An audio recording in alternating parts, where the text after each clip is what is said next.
जटिल समस्या हो या भाग्य बाधा हो, व्यापार, नौकरी, शादी की समस्या, करियर की चिंता हो या वैवाहिक जीवन में हो सुख का अभाव, पाइए अपनी समस्त ज्योतिषीय तथा वास्तु समस्याओं का सरल, चमत्कारी, प्रभावशाली समाधान।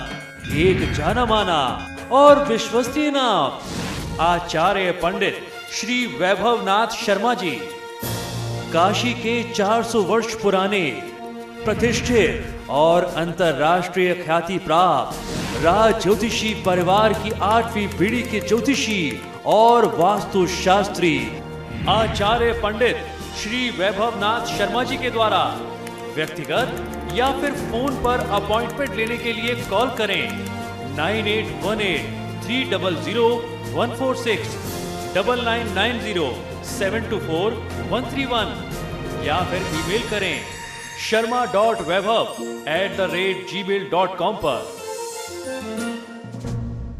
बात जानेंगे आज का महा उपाय, जिसमें जानेंगे पापांकुशा एकादशी का महत्व। बने रहिए हमारे साथ।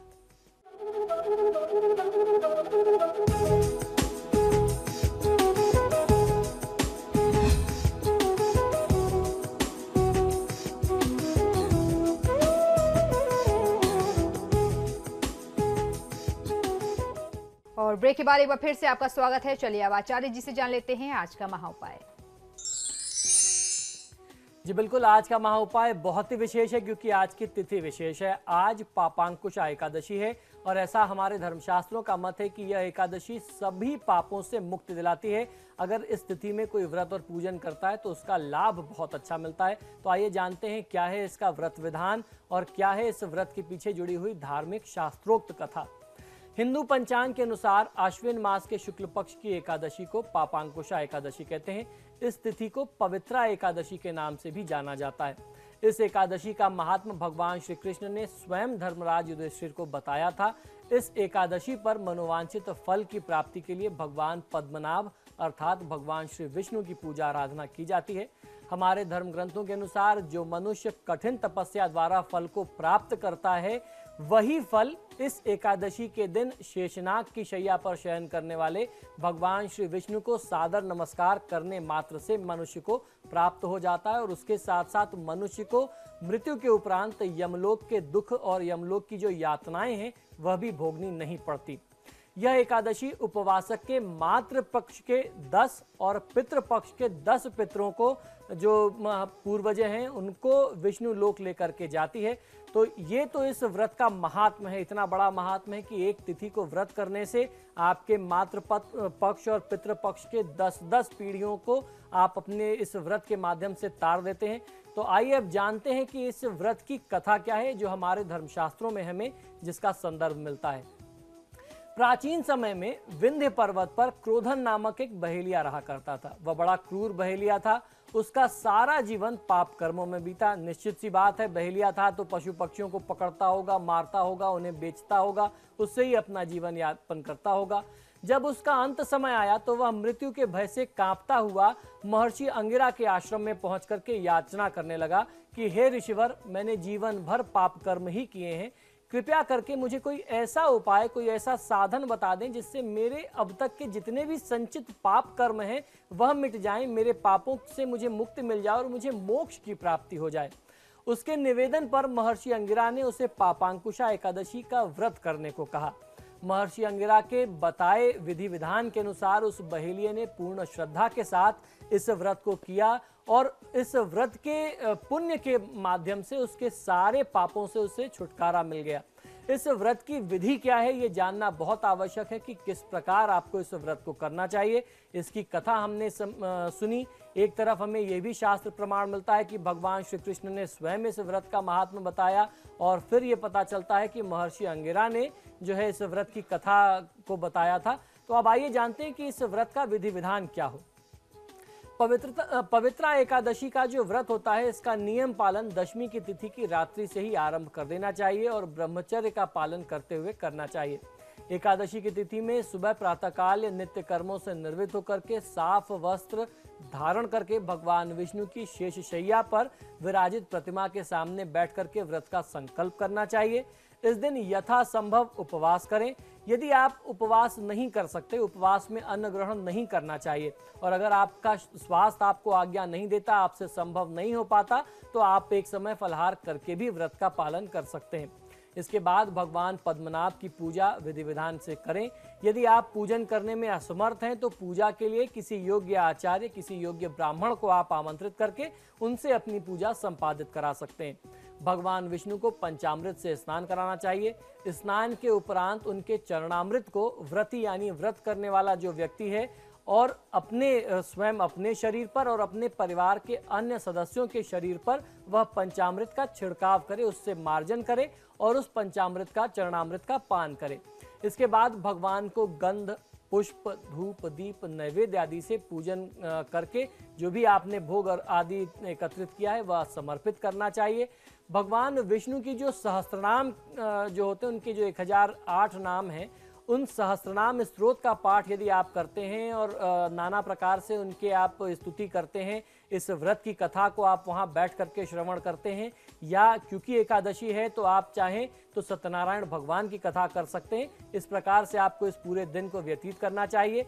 रात्रि काल में भी रात्रि जागरण का विधान होता है, और अगर आप जागरण न कर पा रहे हो तो भगवान विष्णु की मूर्ति के समीप ही आपको शयन करना चाहिए। और दूसरे दिन यानी द्वादशी के दिन वेद पाठी ब्राह्मणों को भोजन करा करके उन्हें अन्न और वस्त्र का, धन का, दक्षिणा का दान करके उनसे आशीर्वाद प्राप्त करना चाहिए। इस प्रकार पापांकुशा एकादशी का व्रत करने से दिव्य फलों की प्राप्ति होती है।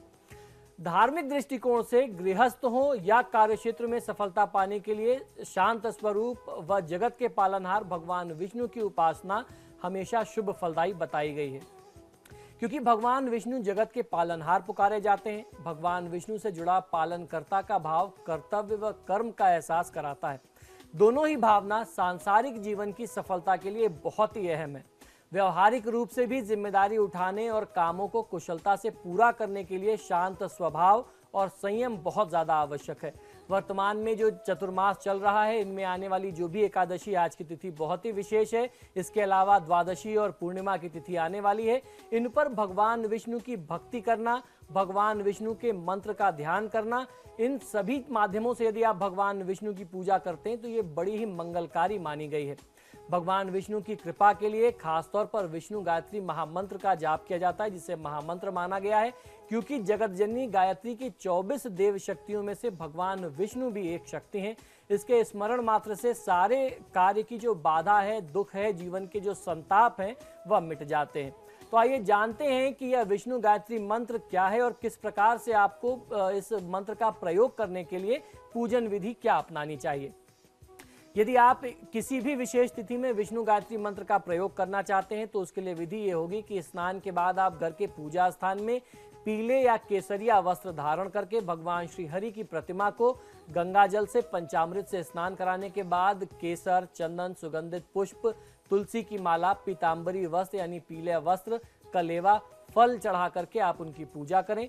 भगवान विष्णु को केसरिया भात यानी मीठे पीले चावल या दूध और चावल से बनी हुई खीर या दूध के बने हुए कोई भी पकवान जो विशेष उनको प्रिय है, उसका भोग आपको लगाना चाहिए। धूप व दीप जला करके पीले आसन पर बैठ करके तुलसी की माला से विष्णु गायत्री मंत्र का 1 माला, 3 माला, 5 माला या 11 माला का जाप करना यश, प्रतिष्ठा और उन्नति की कामना से जाप किया जाना चाहिए। यह आपको बहुत अच्छा लाभ देता है। तो ये तो हम लोगों ने महिमा और विधान सुना कि विष्णु गायत्री मंत्र का क्या विधान है। आइए जानते हैं विष्णु गायत्री मंत्र कौन सा है। ओम नारायणाय विद्महे वासुदेवाय धीमहि तन्नो विष्णु प्रचोदयात्। मंत्र पुनः एक बार सुन लीजिए, ये बहुत आवश्यक है आपके लिए। ओम नारायणाय विद्महे वासुदेवाय धीमहि तन्नो विष्णु प्रचोदयात्। पूजा व मंत्र जाप के बाद भगवान विष्णु जी की धूप, दीप व कपूर से आरती करके देव स्नान कराया हुआ जल यानी चरणामृत का प्रसाद ग्रहण करना चाहिए। सब परिवार ग्रहण करें और दिन का और इस साधना का लाभ लेकर के अपने जीवन को सफल, सुखी और समृद्ध बनाइए। तो ये था हमारा आज का महाउपाय। इसी के साथ ही हमारे आज के कार्यक्रम में फिलहाल इतना ही। बहुत बहुत शुक्रिया आपका आचार्य जी स्टूडियो में आने के लिए। नमो नारायण। तो आपके सितारे में फिलहाल इतना ही। वक्त तो चला एक छोटे से ब्रेक का। ब्रेक के उस पर भी खबरों का सिलसिला लगातार जारी है।